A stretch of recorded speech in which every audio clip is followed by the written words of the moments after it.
BJP ಈ ಬಾರಿಯ ಸದನದಲ್ಲಿ ಸರ್ಕಾರವನ್ನ ಕಟ್ಟಿ ಹಾಕುವಂತ ಎಲ್ಲಾ ತಂತ್ರಗಾರಿಕೆಯನ್ನ ಕೂಡ ಮಾಡಿಕೊಂಡಿದೆ. ಸದನದ ಹೊರಗೆ ಅದೇ ರೀತಿಗೆ ಸದನದ ಒಳಗೆ ಹೋರಾಟವನ್ನ ಮಾಡೋದಕ್ಕೆ ಸಿದ್ಧತೆಯನ್ನ ಮಾಡಿಕೊಂಡಿದೆ.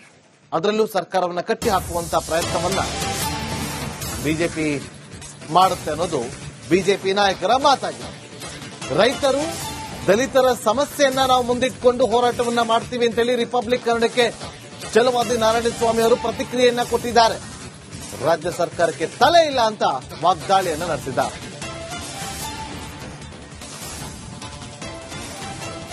ವಿಪಕ್ಷ ನಾಯಕರಾದಂತಹ ಛಲವಾದಿ ನಾರಾಯಣಸ್ವಾಮಿ ಅವರ ಜೊತೆಯಲ್ಲಿದ್ದಾನೆ. ಸರ್, ಇವತ್ತಿನ ಅಜೆಂಡಾ ಅಂದ್ರೆ ಈ ಸೆಷನ್ ನಲ್ಲಿ ನೋ ಕಾನ್ಫಿಡೆನ್ಸ್ ಮೋಷನ್ ಮೂವ್ ಮಾಡಬೇಕು ಅಂತ ಅನ್ಕೊಂಡಿದೀವಿ.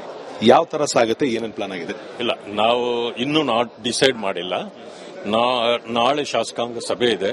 ಶಾಸಕಾಂಗ ಸಭೆಯಲ್ಲಿ ತೀರ್ಮಾನ ಮಾಡ್ತೇವೆ. ಮೇನ್ ಅಜೆಂಡಾ ಈ ಸಲ ಏನಿರುತ್ತೆ ಸರ್ ಸರ್ಕಾರದ ವಿರುದ್ಧ? ಈ ರೈತರ ಸಮಸ್ಯೆಗಳಿದೆ, ದಲಿತರ ಸಮಸ್ಯೆಗಳಿದೆ, ಈ ವಿದ್ಯಾರ್ಥಿಗಳ ಸಮಸ್ಯೆ ಇದೆ, ಶಾಲೆಗಳ ಸಮಸ್ಯೆ ಇದೆ, ಟೀಚರ್ಗಳ ಸಮಸ್ಯೆ ಇದೆ. ಬೇಕಾದ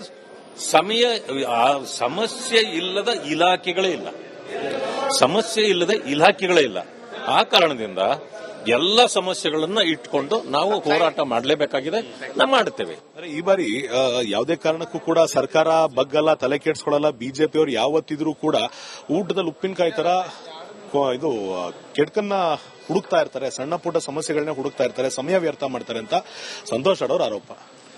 ನೋಡಿ, ನಾವು ತಲೆನೇ ಕೆಡಿಸ್ಕೊಳ್ಳಲ್ಲ ಅಂದ್ರೆ ಬಹುಶಃ ಅವ್ರಿಗೆ ತಲೆ ಇಲ್ಲ ಅಂತ ಅರ್ಥ. ತಲೆ ಇರೋರು ತಲೆ ಕೆಡಿಸ್ಕೊಳ್ಬೇಕು. ಯಾಕಂತಂದ್ರೆ ಜನರ ಸಮಸ್ಯೆಗಳನ್ನು ಪರಿಹಾರಕ್ಕೆ ಅವರ ಕೆಲಸ ಮಾಡಲಿಕ್ಕೆ ಒಂದು ಸರ್ಕಾರ ಬರೋದು. ನಾವು ತಲೆನೇ ಕೆಡಿಸ್ಕೊಳ್ಳಲ್ಲ ಅನ್ನೋದಾದ್ರೆ ನಾವು ಯಾರ ಪರವಾಗಿ ಹೋರಾಟ ಮಾಡ್ತಿರೋದು? ಜನರ ಪರವಾಗಿ. ನೀವು ಜನರ ಪರ ನಾವು ಧ್ವನಿ ಎತ್ತಿದಾಗ ನೀವು ತಲೆ ಕೆಡಿಸ್ಕೊಳ್ಳಲ್ಲ ಅಂದ್ರೆ ಪ್ರಜಾಪ್ರಭುತ್ವಕ್ಕೆ ಗೌರವ ಇದೆಯಾ? ಸಂವಿಧಾನಕ್ಕೆ ನಿಮ್ಮಲ್ಲಿ ಗೌರವ ಇದೆಯಾ? ನೀವೆಂತವರು ಅಂತ ಗೊತ್ತಾಗ್ತದ? ಅಂದ್ರೆ ಕೇವಲ ನೀವು ಲೂಟಿ ಮಾಡ್ಲಿಕ್ಕೆ ಬಂದಿದ್ದೀರಿ ಅಂತ ನಾನು ಹೇಳ್ಬೋದಲ್ಲ. ಈಗ ನಡೀತಿರೋದೇ ಲೂಟಿ ಅಲ್ವಾ?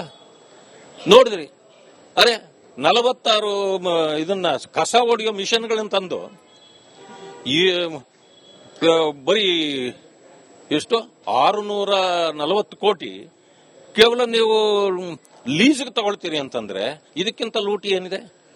100-150 ಕೋಟಿಯಲ್ಲಿ ಅಷ್ಟು ಮಿಷನ್ಗಳು ಬರ್ತವೆ ಅಂತೇಳಿ ಎಲ್ಲಾ ಕಡೆಯಿಂದನೂ ವರದಿಗಳು ಬರ್ತವೆ. ಇಷ್ಟಿದ್ರು ನೀವು ಅದನ್ನ ಮಾಡ್ತೀರಂತಂದ್ರೆ ಏನು? ಅಂದ್ರೆ ನೀವು ಮಾಡ್ತಾ ಇರತಕ್ಕಂತ ಪ್ರತಿ ಕೆಲಸವೂ ಕೂಡ ಲೂಟಿ ಅನ್ನೋದು ಜನರಿಗೆ ಗೊತ್ತಾಗ್ತದೆ. ನೀವು ತಲೆ ಕೆಡಿಸ್ಕೊಳ್ಳಿಲ್ಲ ಅಂದ್ರೆ ಇದೇನೇ ಉತ್ತರ ಅದಕ್ಕೆ.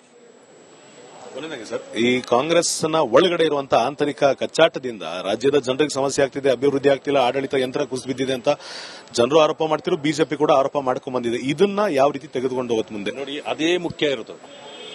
ನೀವು ಆಂತರಿಕ ಜಗಳದಲ್ಲಿ ಜನರನ್ನ ಹಾಳು ಮಾಡ್ತಾ ಇದ್ದೀರಿ, ರಾಜ್ಯವನ್ನ ಲೂಟಿ ಮಾಡಿ ಹಾಳು ಮಾಡ್ತಾ ಇದ್ದೀರಿ. ನಮಗೆ ಬೇಕಾಗಿರ್ತಕ್ಕಂಥದ್ದು ನಿಮ್ಮ ಆಂತರಿಕ ಜಗಳ ನಮ್ಮ ಸಮಸ್ಯೆ ಅಲ್ಲ, ಅದು ನಿಮ್ಮ ಪಕ್ಷದ ಸಮಸ್ಯೆ. ಹೈಕಮಾಂಡ್ ಸತ್ತಿದೆ ನಿಮ್ಮದು. ನಿಮ್ಮ ಹೈಕಮಾಂಡ್ ಸರಿ ಇದ್ದಿದ್ರೆ ಇಷ್ಟೊತ್ತಿಗೆ ಅದು ಪರಿಹಾರ ಮಾಡಬಹುದಾಗಿತ್ತು. ಮಾಡಲಿಲ್ಲ. ನಾ ಕೊಡೆ ನೀ ಬಿಡೆ, ಇದು ಜನರಿಗೆ ಬೇಕಾಗಿರುವಂತದ್ದಲ್ಲ. ಇದಕ್ಕೆ ತಗೊಂಡೋಗ್ಬೇಕಂತಂದ್ರೆ ಅದಕ್ಕೆ ನಮ್ಮ ಹೋರಾಟವನ್ನು ನಾವು ಮುಂದುವರಿಸಬೇಕಾಗ್ತದೆ. ಅವ್ರು ಹೇಳಿದ್ದಾರೆ, ನನಗೂ ಗೊತ್ತಿದೆ. ಬಿಜೆಪಿ ಅವರು ಬಟ್ಟೆ ಹರ್ಕೊಂಡ್ರು ನಾವು ಕೇಳೋದೇ, ನಾವು ತಲೆ ಕೆಡಿಸ್ಕೊಳ್ಳಲ್ಲ ಅಂತ ಹೇಳಿರೋದನ್ನ ನಾವು ಕೇಳಿದ್ದೇವೆ. ಆಯ್ತಾ? ವಿರೋಧ ಪಕ್ಷ ಅಂತಂದ್ರೆ ಏನು? ನೀವು ವಿರೋಧ ಪಕ್ಷದಲ್ಲಿದ್ರಿ. ನಾವ್ ಈ ರೀತಿ ನೀವು ಬಟ್ಟೆ ಎಲ್ಲ ಹರ್ಕೊಂಡ್ರು ನಾವೇನು ತಲೆ ಕೆಡಿಸ್ಕೊಳ್ಳಲ್ಲ ಅಂತ ನಾವ್ ಹೇಳಿದೀವಿ. ಇವತ್ತದು ಪ್ರಜಾಪ್ರಭುತ್ವ ವ್ಯವಸ್ಥೆಯಲ್ಲಿ ವಿರೋಧ ಪಕ್ಷಗಳು ಸರ್ಕಾರದಷ್ಟೇ ಮುಖ್ಯ. ಅದನ್ನ ನೀವು ಗೌರವಿಸಿ ನಡ್ಕೊಂಡ್ರೆ ಸಮಸ್ಯೆಗಳು ಉಲ್ಬಣ ಆಗೋದಿಲ್ಲ, ಕಡಿಮೆ ಆಗ್ತದೆ. ಇಲ್ಲ ಅದನ್ನೇ ಮುಂದುವರಿಸ್ತೀನಿ ಅಂತಂದ್ರೆ ರಾಜ್ಯ ಹಾಳಾಗ್ತದೆ. ಅದಕ್ಕೆ ನಾವು ಬಿಡೋದಿಲ್ಲ. ಬಿಜೆಪಿ ಈ ಬಾರಿಯ ಸದನದಲ್ಲಿ ಸರ್ಕಾರವನ್ನ ಕಟ್ಟಿ ಹಾಕುವಂತ ಎಲ್ಲಾ ತಂತ್ರಗಾರಿಕೆಯನ್ನ ಕೂಡ ಮಾಡಿಕೊಂಡಿದೆ. ಸದನದ ಹೊರಗೆ ಅದೇ ರೀತಿಗೆ ಸದನದ ಒಳಗೆ ಹೋರಾಟವನ್ನ ಮಾಡೋದಕ್ಕೆ ಸಿದ್ಧತೆಯನ್ನ ಮಾಡಿಕೊಂಡಿದೆ. ಅದರಲ್ಲೂ ಸರ್ಕಾರವನ್ನ ಕಟ್ಟಿ ಹಾಕುವಂತ ಪ್ರಯತ್ನವನ್ನ ಬಿಜೆಪಿ ಮಾಡುತ್ತೆ ಅನ್ನೋದು ಬಿಜೆಪಿ ನಾಯಕರ ಮಾತಾಗಿದೆ. ರೈತರು ದಲಿತರ ಸಮಸ್ಯೆಯನ್ನ ನಾವು ಮುಂದಿಟ್ಕೊಂಡು ಹೋರಾಟವನ್ನ ಮಾಡ್ತೀವಿ ಅಂತೇಳಿ ರಿಪಬ್ಲಿಕ್ ಕನ್ನಡಕ್ಕೆ ಛಲವಾದಿ ನಾರಾಯಣಸ್ವಾಮಿ ಅವರು ಪ್ರತಿಕ್ರಿಯೆಯನ್ನ ಕೊಟ್ಟಿದ್ದಾರೆ. ರಾಜ್ಯ ಸರ್ಕಾರಕ್ಕೆ ತಲೆ ಇಲ್ಲ ಅಂತ ವಾಗ್ದಾಳಿಯನ್ನ ನಡೆಸಿದ್ದಾರೆ.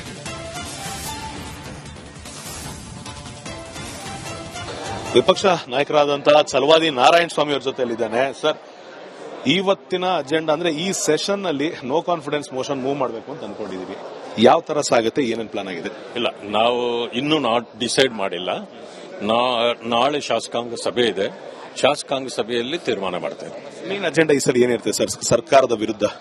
ಈ ರೈತರ ಸಮಸ್ಯೆಗಳಿದೆ, ದಲಿತರ ಸಮಸ್ಯೆಗಳಿದೆ, ಈ ವಿದ್ಯಾರ್ಥಿಗಳ ಸಮಸ್ಯೆ ಇದೆ, ಶಾಲೆಗಳ ಸಮಸ್ಯೆ ಇದೆ, ಟೀಚರ್ಗಳ ಸಮಸ್ಯೆ ಇದೆ. ಬೇಕಾದ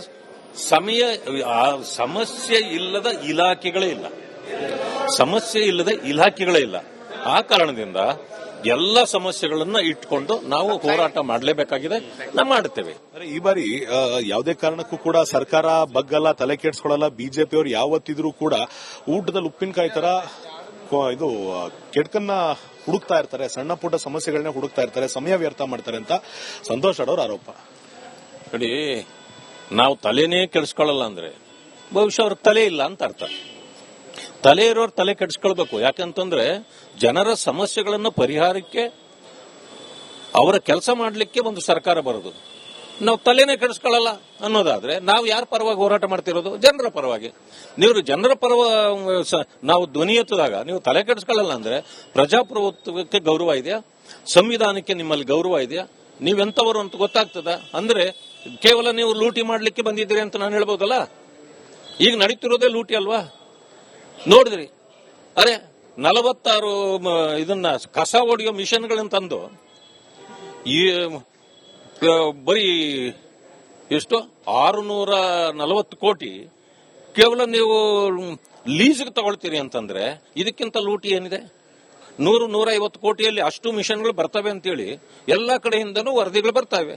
ಇಷ್ಟಿದ್ರು ನೀವು ಅದನ್ನ ಮಾಡ್ತೀರಂತಂದ್ರೆ ಏನು? ಅಂದ್ರೆ ನೀವು ಮಾಡ್ತಾ ಇರತಕ್ಕಂತ ಪ್ರತಿ ಕೆಲಸವೂ ಕೂಡ ಲೂಟಿ ಅನ್ನೋದು ಜನರಿಗೆ ಗೊತ್ತಾಗ್ತದೆ. ನೀವು ತಲೆ ಕೆಡಿಸ್ಕೊಳ್ಳಿಲ್ಲ ಅಂದ್ರೆ ಇದೇನೇ ಉತ್ತರ ಅದಕ್ಕೆ.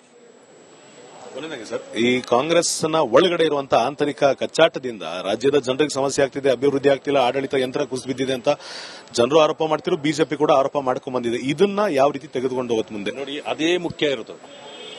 ನೀವು ಆಂತರಿಕ ಜಗಳದಲ್ಲಿ ಜನರನ್ನ ಹಾಳು ಮಾಡ್ತಾ ಇದ್ದೀರಿ, ರಾಜ್ಯವನ್ನ ಲೂಟಿ ಮಾಡಿ ಹಾಳು ಮಾಡ್ತಾ ಇದ್ದೀರಿ. ನಮಗೆ ಬೇಕಾಗಿರ್ತಕ್ಕಂಥದ್ದು ನಿಮ್ಮ ಆಂತರಿಕ ಜಗಳ, ನಮ್ಮ ಸಮಸ್ಯೆ ಅಲ್ಲ. ಅದು ನಿಮ್ಮ ಪಕ್ಷದ ಸಮಸ್ಯೆ. ಹೈಕಮಾಂಡ್ ಸತ್ತಿದೆ ನಿಮ್ಮದು. ನಿಮ್ಮ ಹೈಕಮಾಂಡ್ ಸರಿ ಇದ್ದಿದ್ರೆ ಇಷ್ಟೊತ್ತಿಗೆ ಅದು ಪರಿಹಾರ ಮಾಡಬಹುದಾಗಿತ್ತು. ಮಾಡಲಿಲ್ಲ. ನಾ ಕೊಡೆ ನೀ ಬಿಡೆ, ಇದು ಜನರಿಗೆ ಬೇಕಾಗಿರುವಂತದ್ದಲ್ಲ. ಇದಕ್ಕೆ ತಗೊಂಡೋಗ್ಬೇಕಂತಂದ್ರೆ ಅದಕ್ಕೆ ನಮ್ಮ ಹೋರಾಟವನ್ನು ನಾವು ಮುಂದುವರಿಸಬೇಕಾಗ್ತದೆ. ಅವ್ರು ಹೇಳಿದ್ದಾರೆ, ನನಗೂ ಗೊತ್ತಿದೆ. ಬಿಜೆಪಿಯವರು ಬಟ್ಟೆ ಹರ್ಕೊಂಡ್ರು ನಾವು ಕೇಳೋದೇ, ನಾವು ತಲೆ ಕೆಡಿಸ್ಕೊಳ್ಳಲ್ಲ ಅಂತ ಹೇಳಿರೋದನ್ನ ನಾವು ಕೇಳಿದ್ದೇವೆ. ಆಯ್ತಾ? ವಿರೋಧ ಪಕ್ಷ ಅಂತಂದ್ರೆ ಏನು? ನೀವು ವಿರೋಧ ಪಕ್ಷದಲ್ಲಿದ್ರಿ. ನಾವ್ ಈ ರೀತಿ ನೀವು ಬಟ್ಟೆ ಎಲ್ಲ ಹರ್ಕೊಂಡ್ರು ನಾವೇನು ತಲೆ ಕೆಡಿಸ್ಕೊಳ್ಳಲ್ಲ ಅಂತ ನಾವ್ ಹೇಳಿದೀವಿ. ಇವತ್ತದು ಪ್ರಜಾಪ್ರಭುತ್ವ ವ್ಯವಸ್ಥೆಯಲ್ಲಿ ವಿರೋಧ ಪಕ್ಷಗಳು ಸರ್ಕಾರದಷ್ಟೇ ಮುಖ್ಯ. ಅದನ್ನ ನೀವು ಗೌರವಿಸಿ ನಡ್ಕೊಂಡ್ರೆ ಸಮಸ್ಯೆಗಳು ಉಲ್ಬಣ ಆಗೋದಿಲ್ಲ, ಕಡಿಮೆ ಆಗ್ತದೆ. ಇಲ್ಲ ಅದನ್ನೇ ಮುಂದುವರಿಸ್ತೀನಿ ಅಂತಂತಂದ್ರೆ ರಾಜ್ಯ ಹಾಳಾಗ್ತದೆ. ಅದಕ್ಕೆ ನಾವು ಬಿಡೋದಿಲ್ಲ. ನಿಮಿಷ ಆಯ್ತು.